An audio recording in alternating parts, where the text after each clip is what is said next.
E aí, vamos estudar a lição? Moçada, eu gosto muito de história. Aliás, quando olhamos para a Bíblia, nós identificamos uma revelação repleta de história.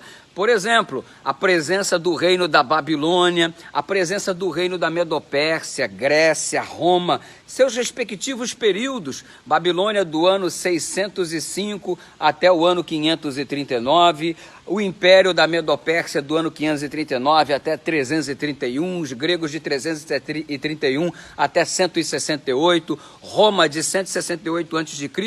até 476 depois de Cristo, ou seja, a Bíblia está repleta de história. Que coisa maravilhosa! Não é um livro de história, mas está repleta de história. E o que se dizer dos grandes personagens que peregrinaram por terras extraordinárias, repletas de história, como José lá no Egito, o Abraão andando por aí na terra das peregrinações.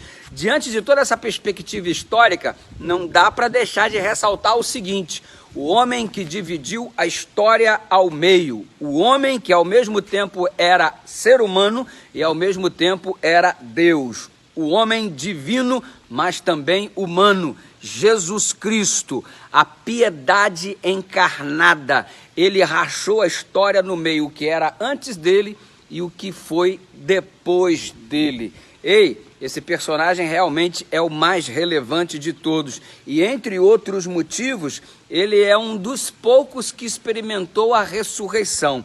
Agora note, as ressurreições relatadas na Bíblia sempre dependiam de um agente, o poder de Deus, né? O Elias ressuscitou o filho da viúva, Jesus ressuscitou então alguns personagens nos evangelhos, ou seja, era o poder de Deus agindo através de alguns instrumentos, mas no caso de Cristo, Ele mesmo proporciona a sua ressurreição em parceria com o Espírito Santo, que foi o agente desta ressurreição.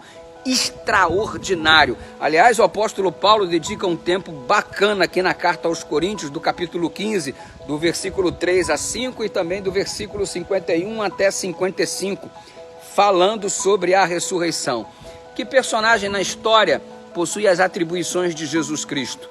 Quem foi tão relevante como ele? E daqueles que viveram no passado, ele é o único que está vivo até hoje, e juntamente com aqueles que ele mesmo fez o processo da ressurreição, utilizando instrumentos como Elias, por exemplo, para ressuscitar o filho da viúva. Ei, o nosso Deus, ele é singular. Jesus Cristo é singular. Se o indivíduo adora Maomé, beleza, Maomé está morto. Se os indivíduos adoram Buda, tudo bem, a gente respeita, mas ele está morto.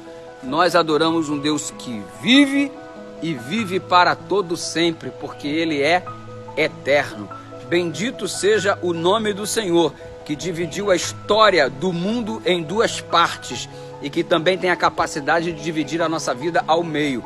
O que éramos antes de Jesus e o que passamos a ser a partir de agora, com a presença de Jesus Cristo de modo intenso na nossa vida. Que Deus continue te abençoando, te dirigindo e que Ele seja o Senhor da sua vida, assim como Ele é o Senhor da história. Vamos orar? Pai querido, muito obrigado por Tua revelação através da palavra e porque o Senhor está no controle da história. Por favor, assuma o controle da história de nossa vida também. Em nome de Jesus. Amém.